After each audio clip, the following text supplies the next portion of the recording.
خبيرا بصيرا. الذي نزل الفرقان على عبده ليكون للعالمين نذيرا، وهو الذي جعل الليل والنهار خلفة لمن أراد أن يذكر أو أراد شكورا. وتبارك الذي جعل في السماء بروجا وجعل فيها سراجا وقمرا منيرا. نحمده سبحانه وتعالى ونستعين به ونستهديه، ونعوذ بالله من شرور أنفسنا ومن سيئات أعمالنا. من يهده الله فلا مضل له، ومن يضلل فلن تجد له وليا مرشدا. ونشهد أن لا إله إلا الله وحده لا شريك له، لا ضد له ولا منازع له، لا غالب له ولا حاجة له. سبحانه وتعالى قيوم السماوات والأراضين، إذا قضى أمرا فإنما يقول له كن فيكون. ونشهد أن سيدنا وحبيبنا وعظيمنا وقدوتنا ومن علمنا محمد رسول الله. نشهد له ويشهد معنا كل موحد أنه أدى الأمانة وبلغ الرسالة ونصح للأمة فكشف الله به الغمة. عبد ربه حتى لبى داعية، وجاهد في الله حق جهاده حتى أجاب منادية.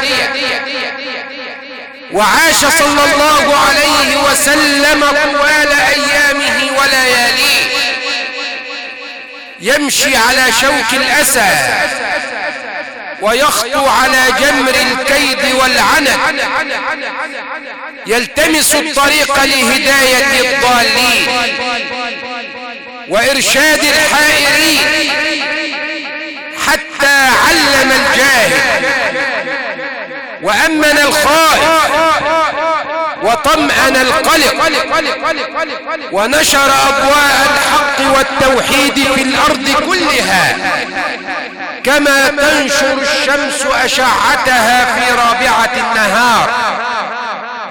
فصل اللهم وسلم وأنعم وبارك على هذا النبي صلاة وسلاما أتمان أكملان متلازمان إلى يوم الدين.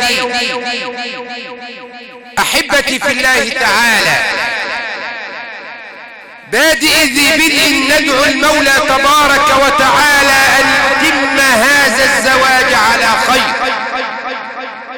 اللهم بارك لهما وبارك فيهما واجمع بينهما في خير.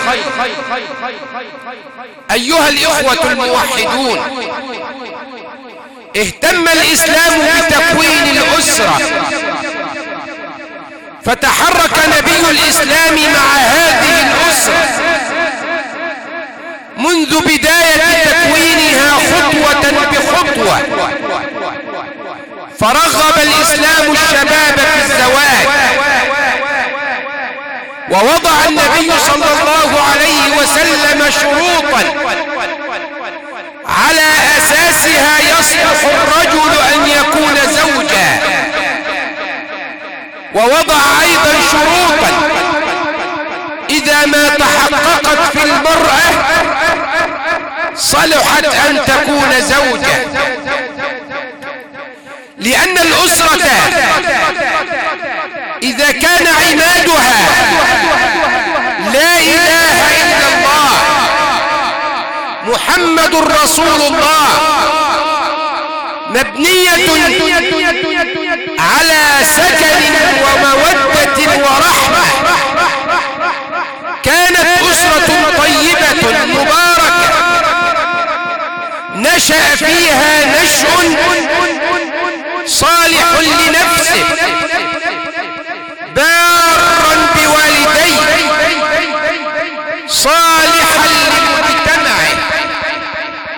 لذلك نجد أيها الإخوة الكرام الإسلام يعلي من شأن المرأة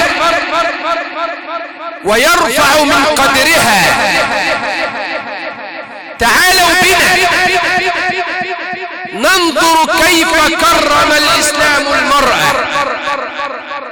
لقد كرم الإسلام المرأة وهي صغيرة، بنت ساعة أن تولد، وكرمها وهي تنشأ بين والديها، وكرمها عندما تصير زوجة، وكرمها عندما تكون أمها.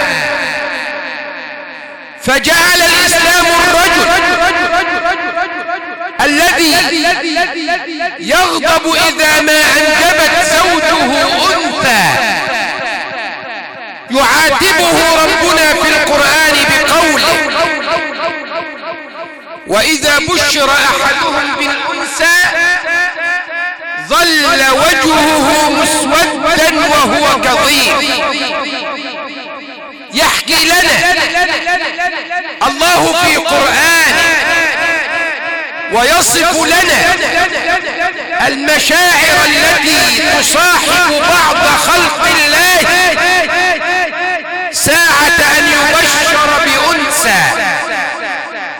لذلك يرد عليه ربنا في القرآن بقوله: أيمسكه على هون أو أم يدسه في التراب.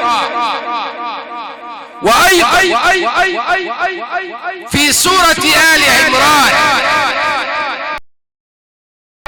عندما نظرت مريم ما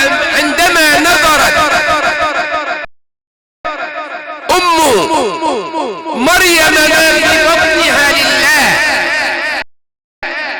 فلما وضعتها كانت تتمنى أن يكون المولود ذكرا حتى يكون في خدمة بيت المقدس، لكن كان المولود أنثى. فلما وضعتها قالت: رب إني وضعتها أنثى وليس الذكر كالأنثى وإني سميتها مريم وإني أعيذها بك وذريتها من الشيطان الرجيم. سنقف عند قول الله تعالى: وليس الذكر كالأنثى. معلوم أن علماء اللغة والبلاغة يقولون أن وجه الشبه في المشبه به أقوى منه في المشبه. يعني لما نيجي نقول كده أنت كالأسد في الشجاعة، أيهما أقوى شجاعة أنت أم الأسد؟ الأسد طبعا. لذلك نشبه الإنسان القوي الشجاع أنه كالأسد. لذلك صفة الشجاعة أقوى في الأسد منها في الإنسان. لذلك ربنا لما يقول لنا في القرآن: وليس الذكر كالأنثى، يعني صفات التشبيه في الأنثى أعلى منها في الذكر. لذلك وجب على الجميع أن يفرح إذا ما بشر بالأنثى، ثم بعد ذلك وجب عليه أن يربيها ويؤدبها ويرعاها ويحفظها شيئا من كتاب الله، فإذا فعل ذلك ابتغاء مرضات الله كانت تلك البنت سترا لوالديها من قال الحبيب صلى الله عليه وسلم: من ابتلي من البلاء باثنتين. والبلاء يا اخوان، والابتلاء يا اخواننا مش بمعنى البلاء. الابتلاء بمعنى ايه؟ بمعنى الاختبار. اذا اختبرك ربك فرزقك بأنثى ورزقك بثانية.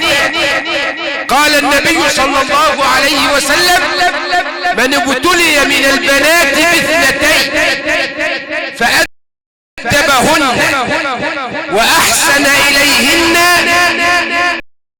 كن له سترا من النار. اللي ربنا يرزقه بنتين يا اخوان يؤدبهن ويحسن إليهن حتى يزوجهن كان ذلك سترا له من النار. قال رجل وواحدة يا رسول الله، طب اللي ربنا ما رزقوش إلا بواحدة بس وجمعها بالواجب والمعروف. قال الحبيب المصطفى: وواحدة. فكرم الإسلام المرأة مولودة وكرمها صغيرة وشابة، ثم بعد ذلك يكرم الإسلام المرأة إذا ما بلغت مبالغ الرجال، فوصى ولي أمرها ومن تكفل بشأنها أنه لا يزوجها إلا لرجل صاحب دين وصاحب خلق.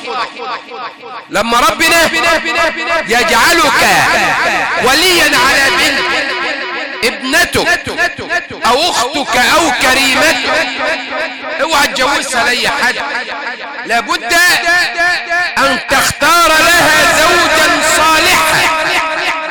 هذا الزوج الصالح إن أحبها أكرمها وإن بغضها لا يظلمها.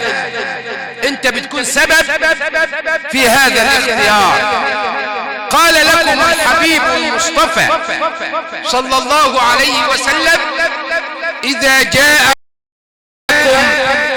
من ترضون دينه وخلقه فزوجوه، إلا تفعلوا تكن فتنة في الأرض وفساد كبير.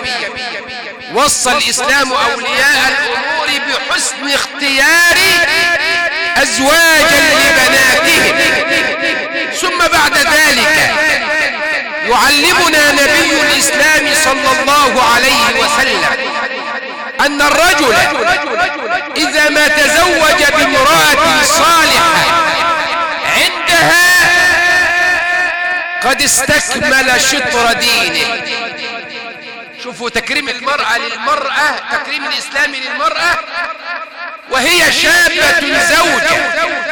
إذا تزوجت امرأة صالحة قد استكمل الله لك شطر دينك بزوجتك، فليتق الله في الشطر الثاني، يعني نص دينك كمل، فاتق الله في الشطر الثاني، لأنه من صفات الزوجة الصالحة أولا أن تتقي الله في زوجها، أن تراعي حق الله في زوجها، لأنها علمت وسمعت من حبيبنا صلى الله عليه وسلم أنه من باتت وزوجها عليها غضبان باتت تلعنها الملائكة.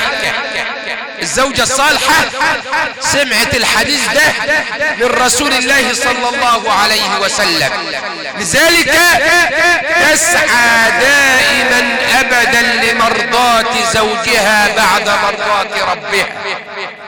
الزوجة الصالحة من صفاتها أنه إذا نظر إليها زوجها أسرته، أول ما يبص لها صدره يشرح مش صدره يضيق، أول ما يبص لها تسره وصدره يشرح، وإذا أمرها أطاعته.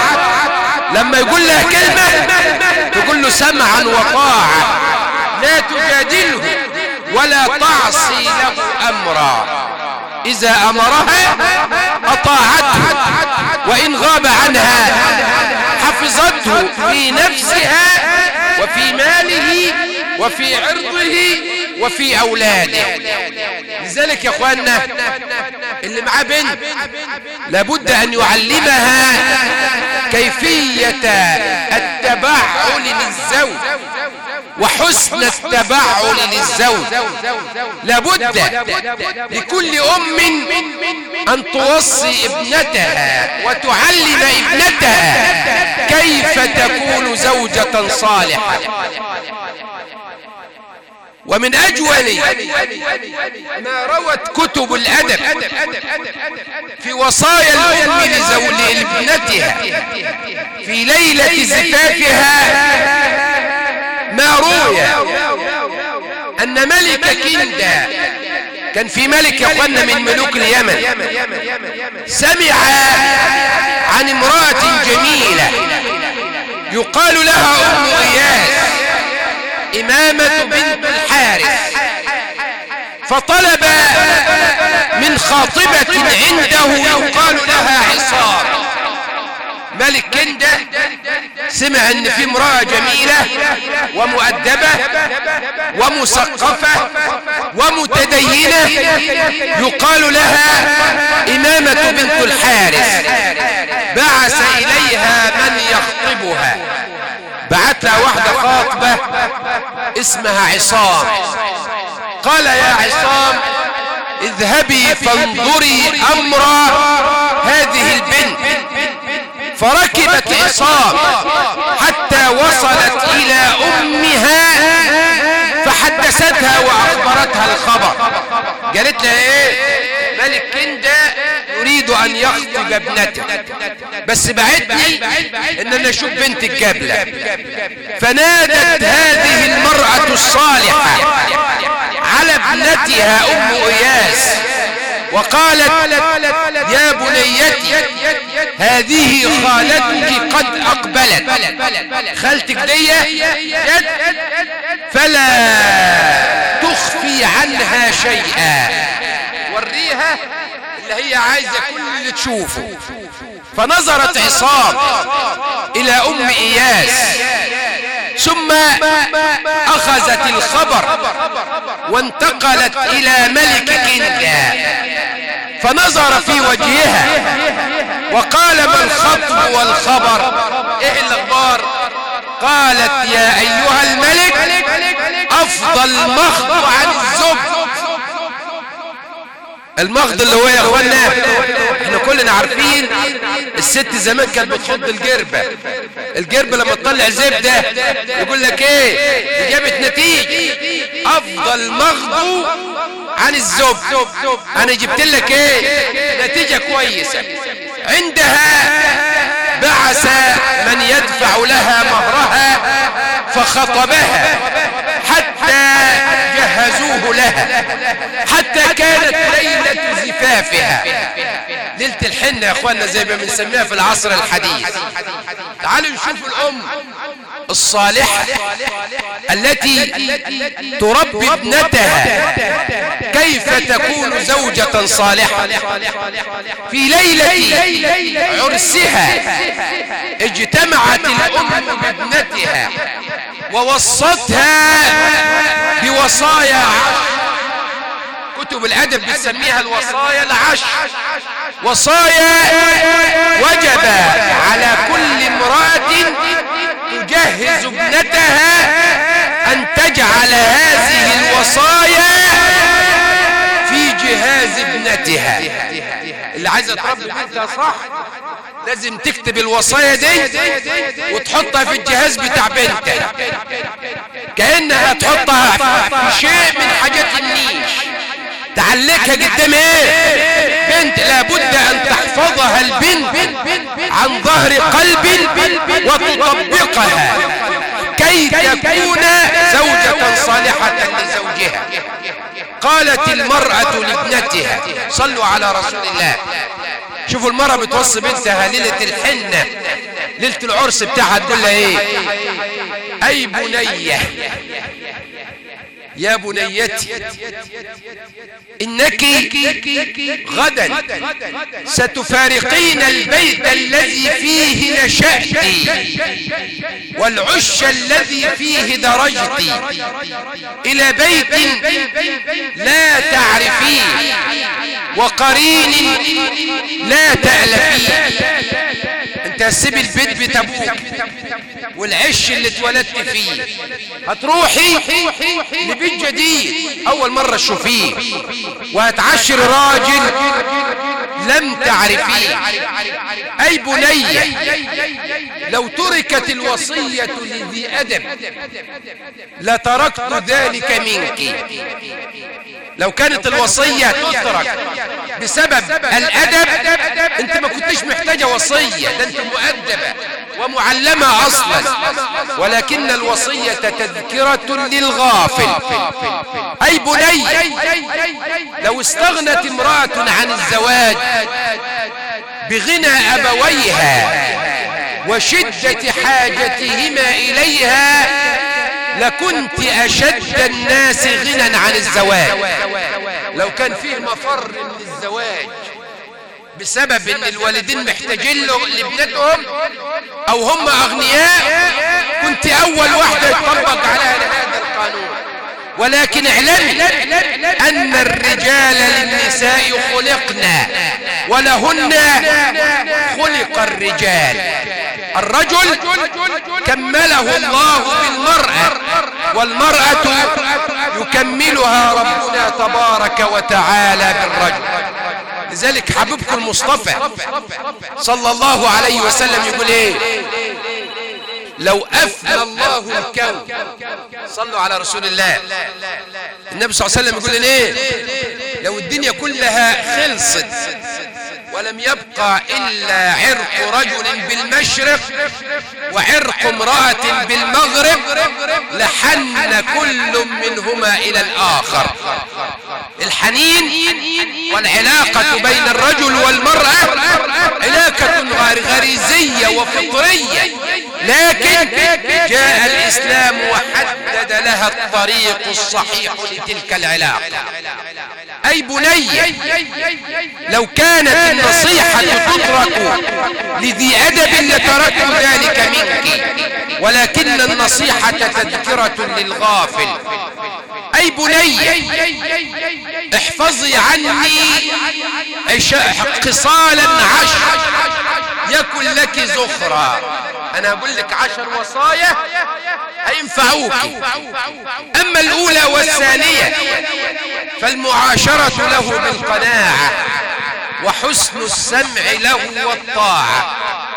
وأما الثالثة والرابعة فالتفقد لموضع أنفه وموضع عينه، فلا يشم منك إلا أطيب ريح ولا تقع عينه منك على قبيح. اتبي شوفوا هو أنفه راح فين، بيشم ايه، وعينه راح فين. اوعوا يشم منك رائحة إلا طيبة، ولا تقع عينه منك إلا على كل طيب.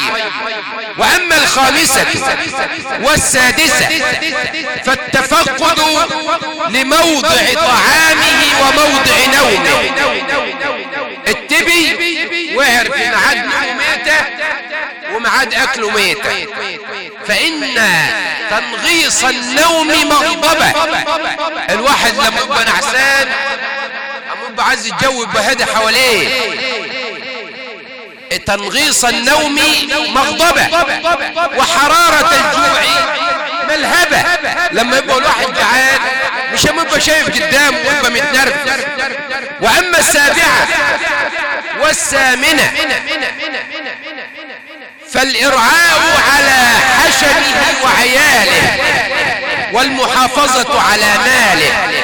وأما التاسعة والعاشرة فإياك أن تعصي له أمرا أو أن تفشي له سرا، فإنك إنك إن عصيت أمره أوغرت صدره، وإن أفشيت سره لم تأمني غدره. ثم إياك والفرح بين يديه إن كان ترحا. لما يبقى زعلان لازم تزعلي على زعل، شو يبقى زعلان وانت فرحانة؟ إياك والفرح بين يديه إن كان ترحا، والحزن بين يديه إن كان فرحا. لما يبقى فرحان اوعي تزعل قدامه وتبين له الحزن، ولن تبلغي ذلك، مش هتوصل انت كله الا اذا غلبت هواه على هواك وحبه على حبك. وصايا عشر وجب علينا جميعا ان نعلمها بناتنا حتى يكونوا بحق ازواجا صالحات لازواج صالحين. هنرجع لمرجوعنا يا اخوانا التكريم الاسلام للمرأة.